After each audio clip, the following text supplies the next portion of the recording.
नमस्कार. जय आदिवासी जय जय जोहार.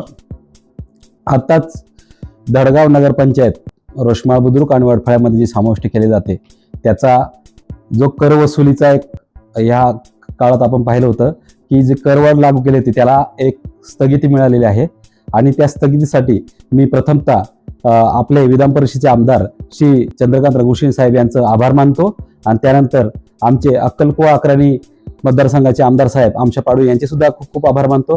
तसेच आमचे तालुक्याचे नेते विजयदादा पराडके यांचे सुद्धा खूप खूप आभार मानतो.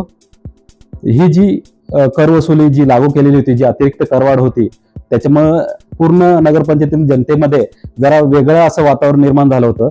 पण त्याच्या जशा आम्हाला तक्रारी प्राप्त झाल्या त्यानुसार आम्ही शिवसेना पक्षामार्फत त्याच्या पाठपुरावा योग्यरीत्या केला की यामध्ये थोडंसं कुठेतरी काहीतरी वाढ झालेली आहे आणि ही आधी ग्रामपंचायत होती, आता नगरपंचायत झालेली आहे.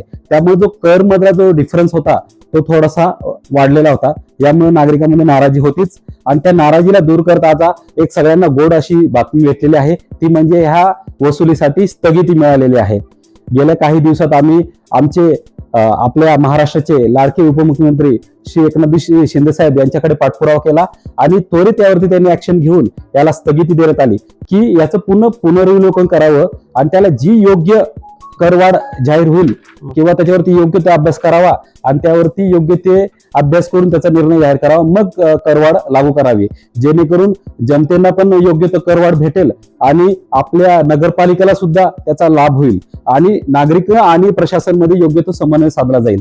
त्यामुळे मी सर्वांचे खूप खूप आभार मानतो. तसंच नागरिकांना सुद्धा सांगतो की आता जी करवाढ आपण लागू केली 25-26 ते 28-29 ह्याला स्थगिती भेटलेली आहे.